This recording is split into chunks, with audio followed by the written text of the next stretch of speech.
Hello everyone, welcome back to my channel. It's C again and we're up for another Japan video shopping haul unboxing. So as I promised, I'm gonna show you guys what I bought in Japan, especially my dream bag. Yes, we're gonna unbox this Chanel bag. Yay! So yes, we're gonna unbox this Chanel bag today and I'm gonna let you guys know kung saan ko siya binili, where I bought it.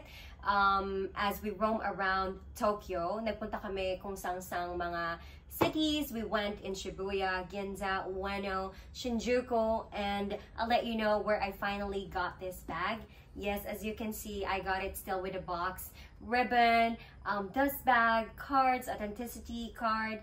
So I'm gonna let you guys know where to find your best dream bag.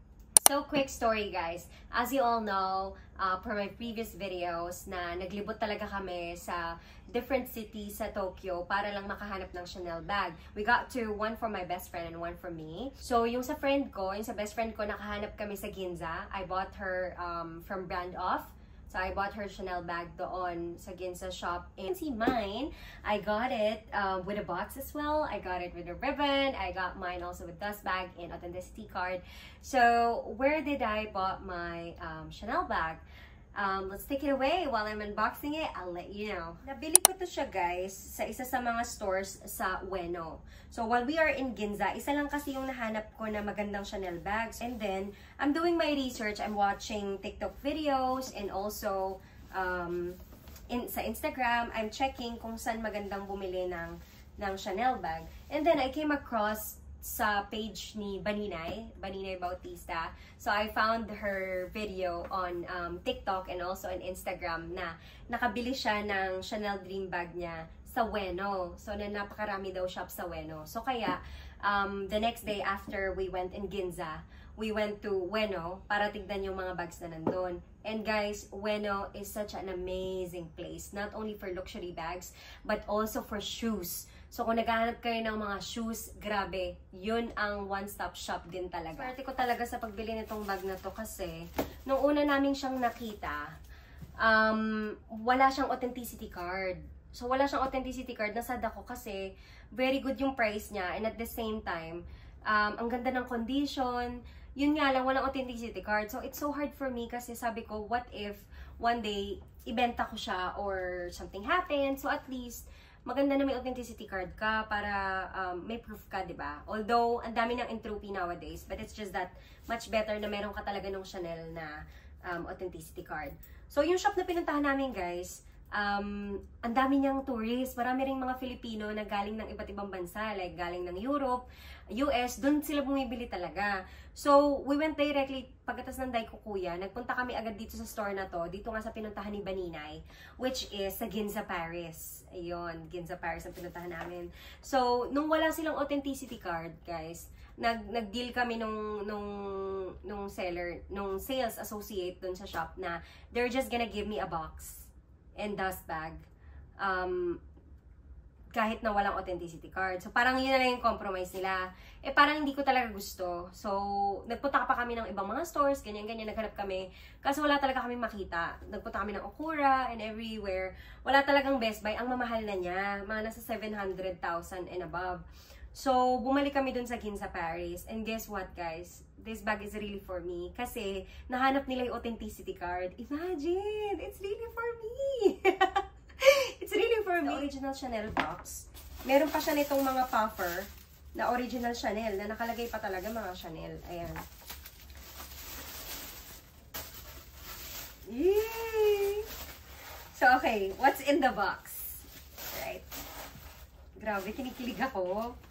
So, what's in the box is, ayan, yung mga resibo ko. Ayan, yung mga resibo ko. Dito ko na siya iniwan. And also, they've given me this care instructions. So, meron siya nung Chanel na paper inside for care instructions. Well, ang ganda niya kasi binigyan pa nila ako ng ganito. Grabe. Hindi ko pa ito na-open actually. Ayan. Ay, ang galing! Ayan siya, guys. Ang galing niya. Ito, meron siyang ganito. Pouch. I don't know what's inside, but let's have a look. Ah, wala. Wala siyang inside. Ewan ko, parang pouch lang siya. Okay. So, opening it. So, they've given me a dust bag, pero it's not the original dust bag, but it's okay for me. There's no issue with that. So, ito yung dust bag na binigay nila sa akin. Yeah, it's not the original dust bag, but it's okay. At least my bag is protected. Okay, this is it. So, ipapakita ko na sa inyo kung ano yung binili ko. This is my dream bag, and also, like, I worked hard for this. I saved my money for this. I was going to buy this last year, 2023. It's just that something happened. And I'm so happy that I'm finally, nasa kamay ko na siya, guys. Maiyak na ako. Joke. So, ayun. Let me show you guys my dream bag. Yay! So, I've got this Chanel double flap vintage bag in lambskin. Yes. Ang ganda-ganda niya. Sobrang ganda niya talaga. Ayan, nakita nyo naman yung yung hardware niya, sobrang gold pa. As in, walang scratches. Halos wala siyang scratches. I wonder why. So, this is a Series 2 Chanel bag. Series 2 siya. And, so, almost 31 years old na siya. Parang mas maganda pa to sa akin. Mas makinis pa to sa atin, guys. Mas makinis pa to sa akin, as if. The size of this bag is actually medium. It's size 25. I prefer this compared to the small kasi para at least medyo marami akong malagay. Hindi siya masyadong maliit, hindi siya masyadong malaki. I just prefer it this way. And black na black pa siya, diba? Ang ganda! Oh my gosh! Sobrang classy. Grabe. Super pretty naman. Grabe naman. 32 years old na to. Ito 31. So, open natin siya. Yan. When you open it, check nyo rin to. Tong area na to. How was it? If there are some wrinkles. Sobrang kinis pa niya. Grabe. Tapos yung secret pocket niya dito. Check nyo yung zipper if it's still okay. Tapos ito. Ito yung pinaka-main na dapat yung tignan. Ayan. Ito. Diba? Ang ganda pa. Grabe. Grabe talaga. Ayan. Ito yung authenticity card ko. Tapos yung Chanel niya dito, as in talagang intact pa. If you're gonna buy a Chanel vintage bag sa Japan, you need to look after first the authenticity card and if it matches the serial number inside. So, yun. That's first. And lastly, most important. Second is that check nyo lang yung mga corners niya kung kamusta yung backpack and also here in this area. Ito, tong area na to kung ma-wrinkles siya. Kasi para makita mo kung yun yung overuse siya or not. Tapos check mo yung side kung medyo lundo na ba siya. Tapos sabi sa akin nung nagbebenta, ito pala may pocket dito. So inside there's like 3 pockets, diba? Itong pocket na nasa middle, yan daw is for Chanel lipstick. I'm so thankful. Thank you so much, Baninay, for vlogging, for taking video of your Chanel journey. And thank you so much to all the vloggers out there for sharing their experience, kung saan sila bumili and everything. So, sa Ueno guys, sa Ueno and Ginza, ang range ng mga vintage bags na mahanap nyo, to give you just an example, kung ano yung mga best price range. Best price range is around like 500, maybe 500 to 650. You really need to roam around Japan para makahanap ka talaga ng ng magandang bag. Though makakahanap ka talaga, marami kang option, maraming choices.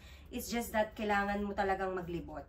You really need to roam around. Sabi nila, mas mura daw sa mga outer part ng Tokyo, yung mga suburb, mga hindi main city, marami daw mas mura, sabi nila. So, ayun, guys, let me know kasi hindi ko pa talaga alam kung ano yung mga bagay na kailangan ko i-watch out for this bag since it's lambskin nga. Originally, I really wanted to have the caviar, kaya lang mas mahal siya. But I'm so happy with this bag. I'm really, really happy. And let me know kung may alam kayo kung saan ako makakahanap nung pang leather na nilalagay dito sa bag para ma-protect, leather protectant for bags. Let me know kung saan ako magandang makahanap. Tapos, yun guys, if you have any question or meron kayong mga gustong malaman, let me know. Just comment down below and I'll be more than happy to check it out. Once again, this has been C, and I'm so happy that I was able to buy my dream bag. It's not too much, guys, to reward yourself. Sometimes, kailangan talaga nating i-reward yung mga sarili natin for us to be able to move forward, to stay motivated, to work harder, and, you know, to be happy. There's a lot of things going on in life right now, in the world, and I think it is vital for us na happy lang, chill lang, ganon, masaya lang. So, ayun, ipon-ipon, save money to buy the stuff that we love, to buy the stuff that we wanted to have. Ayun, ako, ito talaga yung pinag-ipunan ko talaga to for years. Hindi ko siya nabili ng one shot lang. Pinag-ipunan ko siya, and finally, I was able to buy it. I'm so happy. Thank you so much, everyone, for watching this video. Hope you subscribe, like, and yun, i-share nyo to para naman makabawi-bawi ako. Thank you, guys, and God bless you all, and I hope na mabili nyo rin yung mga dream bag na gusto nyo and yung mga dreams nyo sa buhay. God bless you all. Bye-bye, and I'll see you on my next vlog.